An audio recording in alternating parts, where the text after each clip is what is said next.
Welcome to a look at a truly charming and historically significant children's book, Denslow's Humpty Dumpty.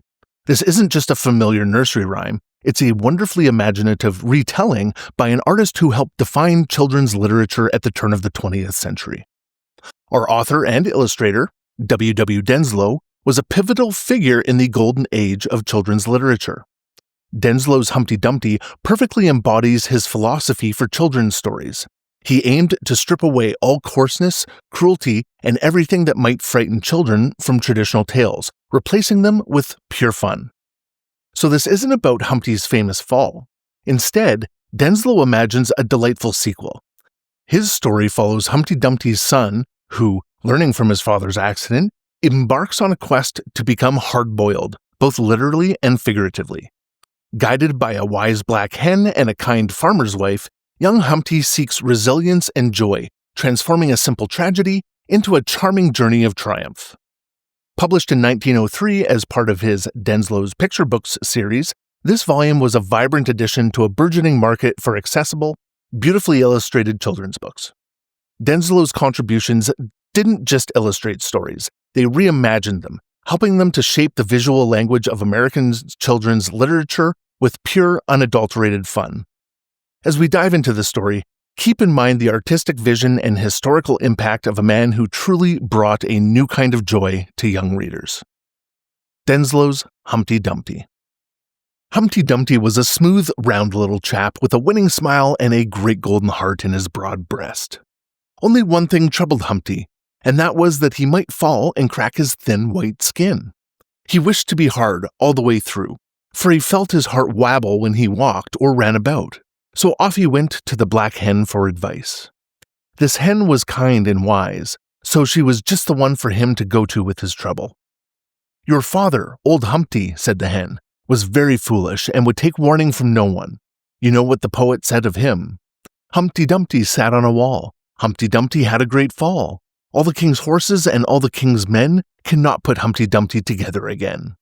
So you see, he came to a very bad end just because he was reckless and would not take a hint from anyone. He was much worse than a scrambled egg. The king, his horses, and his men did all they could for him, but his case was hopeless, and the hen shook her head sadly. "What you must do," continued the hen as she wiped a tear from her bright blue eye, "is to go to the farmer's wife next door and tell her to put you in a pot of boiling hot water. Your skin is so hard and smooth, it will not hurt you. And when you come out, you may do as you wish. Nothing can break you. You can tumble about to your heart's content, and you will not break, nor even dent yourself." So Humpty rolled in next door and told the farmer's wife that he wanted to be put into boiling hot water as he was too brittle to be of any use to himself or anyone else. "Indeed you shall," said the farmer's wife. "What is more, I shall wrap you up in a piece of spotted calico, so you will have a nice colored dress. You will come out looking as bright as an Easter egg." So she tied him up in a gay new rag and dropped him into the copper kettle of boiling water that was on the hearth.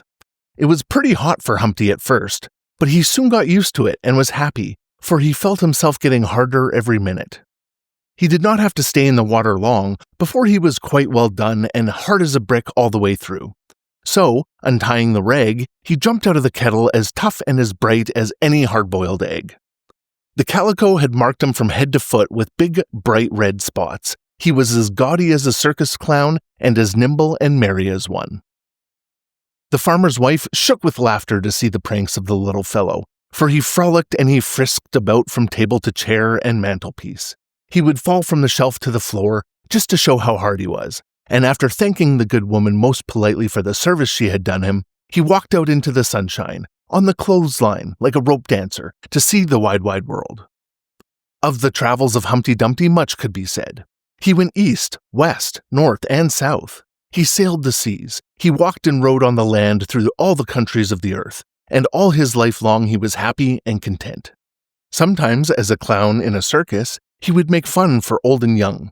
Again, as a wandering minstrel, he twanged the strings of his banjo and sung a merry song, and so on through all his travels. He would lighten the cares of others and make them forget their sorrows and fill every heart with joy.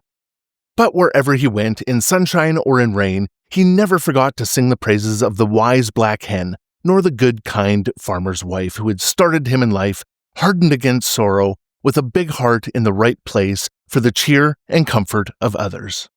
The end.